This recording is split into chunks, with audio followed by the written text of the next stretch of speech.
రెండో పీకే ఇద్దరు కలిసి కూడా పీకేది ఏం లేదు. ఎవరిని బీగుతారా అంటే చంద్రబాబుని బీగేస్తారు. ఈ రాష్ట్ర ప్రజలు ఆల్రెడీ 2019లో చంద్రబాబు నాయుడు పీకేశారు.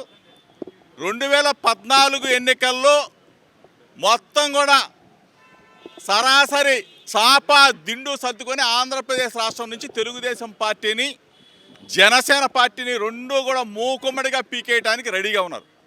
ఎంతమంది పీకేలను తెచ్చుకున్నా చంద్రబాబు నాయుడు ఏమి పీకలేడు. ఇందాక చెప్తా ఉన్నారు కదా, ఏదో మేమేదో ప్రలోభ పెడుతున్నామని.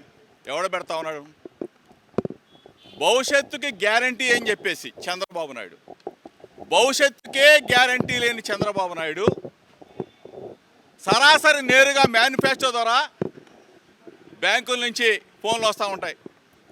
మీకు 5 లక్షలు ఇస్తాం, 6 లక్షలకి మీరు అర్హులు, మీరు ఇన్కమ్ ట్యాక్స్ కడతా ఉన్నారు కదా, 10 లక్షలు ఇస్తామని చెప్పేసి పనికి మాలిన చంద్రబాబు నాయుడు మేనిఫెస్టో రూపంలో ప్రజల్ని ప్రలోభ పెడతా ఉన్నాడు. భవిష్యత్తుకే గ్యారంటీ లేని చంద్రబాబు నాయుడు ప్రజలకి ఏం గ్యారంటీ ఇస్తాడు?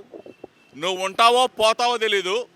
ప్రజలకు మాత్రం జూన్ తర్వాత మేము అధికారంలోకి వస్తాం, 2 లక్షలు ఇస్తాం, 3 లక్షలు ఇస్తాం, 10 లక్షలు ఇస్తాం. ఎవడరా బాబు నువ్వు ఇచ్చేది?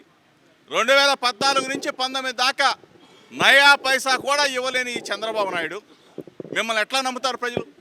నిన్ను, పవన్ కళ్యాణ్ని, బీజేపీని, తెలుగుదేశం పార్టీని, జనసేన పార్టీని, బీజేపీ పార్టీ ముగ్గురు కూడా కలిసి జనాన్ని మోసం చేసిన మిమ్మల్ని మరలా మీరు మేనిఫెస్టో ద్వారా ప్రజల్లోకి వెళ్తూ ఉంటే మిమ్మల్ని పీకి పారేయటం ఖాయం. మీరు ఎన్నికల కమిషన్కి రిపోర్ట్ ఇచ్చిన 10 లక్షల ఓట్లు జాయిన్ చేశారని రిపోర్ట్లు ఇచ్చారు. ఒకరోజేమో తొలగించామంటారు, ఒకరోజేమో జాయిన్ చేసామంటారు. సిగ్గు శరం లేని ఈ తెలుగుదేశం పార్టీ, జనసేన పార్టీ ఇద్దరికి చెప్తా ఉన్నాం, దమ్ముంటే ప్రజాక్షేత్రం తేల్చుకోవడంలో రెడీగా ఉన్నాం. మిమ్మల్ని పీకి పాత్రేయడానికి ప్రజలందరూ కూడా రెడీగా ఉన్నారని చెప్పేసి తెలుసుకున్నారు.